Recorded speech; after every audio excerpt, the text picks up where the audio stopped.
Bismillahir Rahmanir Rahim. Salamun alaikum and welcome to the fourth episode of Turabian Pearls of Knowledge. Inshallah, in this episode, we will be looking at some points that Allama made about the different battles of Islam. Starting with Battle of Badr. In Tafsir of Surat al-Ibrahim, speech number 8, Allama says that Bukhari writes that after the Battle of Badr, Ali said, "On the day of judgment, I will be the first who will ask Allah to judge on the enmity shown to me by my people." Obviously, Ali's eyes were seeing all the enmity that will be shown to his progeny till the end of time. In speech number 10 of Tafsir of Surah Tawbah, Allama states that ayat number 19 of Surah Hajj states, "These two are the disputants who contend about their Lord, but as for those who disbelieved, garments of fire shall be cut out for them. Boiling water shall be poured over their heads." It is written in Sahih Bukhari that this verse was revealed after the Battle of Badr. Bukhari further narrates from Abu Zar Ghafari that the two groups of disputants referred here are the group of believers and the group of disbelievers, and there are 6 persons referred in this verse, 3 from the group of believers and 3 from the group of disbelievers. The 3 from the group of believers are Ali ibn Abi Talib, Hamza ibn Abdul Muttalib, and Ubaidah ibn Harith ibn Abdul Muttalib. And the 3 from the group of disbelievers for whom Allah has decreed punishment in this verse are Utbah bin Rabia, Shayba bin Rabia, and Walid bin Utbah. Battle of Ahzab or Khandaq. In Majlis number 7 of Islam or Huquq-e-Bashar, Allama says, Hakim Neshapuri quoted in Mustadrak that on the day of the Battle of Ahzab, Rasulullah said, "Stroke of Ali's sword on the day of Khandaq is greater than the worship of the worshippers of the two worlds." Battle of Hunain. In speech number 9 and 11 of Surah At-Tawbah, Tafsir of Surah At-Tawbah, Allama states, Quran says that in Hunain, everyone ran off and Allah sent angels to help Rasulullah. Some details of Hunain are as follows. After conquest of Makkah, Rasulullah was returning to Medina. He was accompanied by 12,000 men. On the way, an 18,000 strong army of the tribe of Bani Huzun attacked the Muslims. All Muslims fled from the battle even while Rasulullah was calling them, "O people who have read Surah Baqarah, O people who did bayat under the tree, where are you going?" Only a very few were left. When Imam Muhammad Baqir was asked about who were left defending the Rasul, he said that there were 10 people of Bani Hashim who surrounded the camel of Rasulullah and protected him while Amir al-Mu'mineen was in the front fighting. Actually, Ali was the only one who actively fought. History says that Ali killed 40 warriors of the enemy. Only 4 people from the Muslims were martyred in this battle. The Mufassirin of Quran say that on the day of Hunain, Allah helped the Muslims with 16,000 angels. About Hunain, Allama says in 11th speech of Tafsir of Surah At-Tawbah, a tall man who had mark of sajda on his forehead approached Rasulullah after the battle of Hunain and accused him of being unjust in the distribution of the booty of war.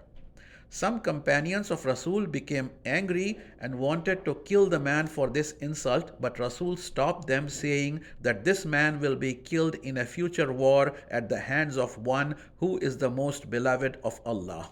History shows that this man was finally killed by Ali in the Battle of Nahrawan.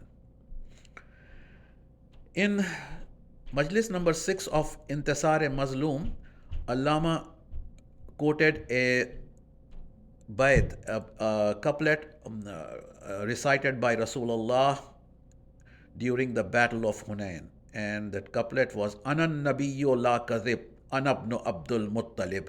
I am Nabi and I do not lie. I am the son of Abdul Muttalib. Battle of Jamal. In speech number 4 of Tafsir of Surah Tawbah, Allama states that verse 12 of Surah Tawbah states, "And if they break their oaths after their agreement and revile your religion, then fight the Imams of unbelief." The oath breakers are called Nakisin. It is narrated that in the Battle of Jamal, Ali would repeatedly recite this ayat while he wielded his sword against his enemies. Battle of Siffin.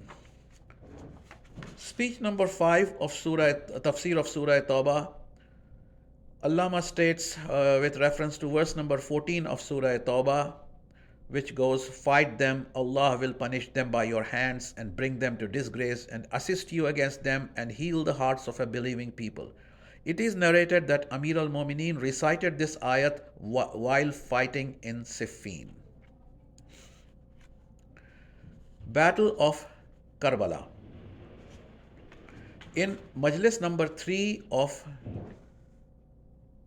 Islam or Huquq-e-Bashar, Allama states thus: "Some people say that Anis exaggerates in his description of Imam Hussein's sword. That is not correct. Anis does not talk about any sword from Shahnama or any other epic. He is talking about the sword of Nahrawan, where in a battle that lasted just one day, Ali's sword left 9 alive out of 9,000. In the Battle of Karbala, Yazidi army at the start of the battle may have totaled in thousands, but by the end of the fight, just a few hundred of them were left." In speech number 8 of Tafsir of Yasin, Allama says, when Ali Akbar was leaving for battle, Imam Hussain recited verses 33 and 34 of Ale Imran while bidding his son farewell. These verses are as follows. إن الله اصطفى آدم ونوحا وآل إبراهيم وآل عمران على العالمين ذرية بعضها من بعض والله سميع عليم. Verily Allah chose Adam and Nuh and the descendants of Ibrahim and the descendants of Imran above all his creatures, offspring one from the other, and Allah is hearing and knowing. In the 8th speech of Tafsir Yasin, Allama stated that when Hazrat Abbas fell in the battle, Imam Hussain recited the 23rd verse of Surah Al-Ahzab. وَلَمَّا رَأَى الْمُؤْمِنُونَ الْأَحْزَابَ قَالُوا.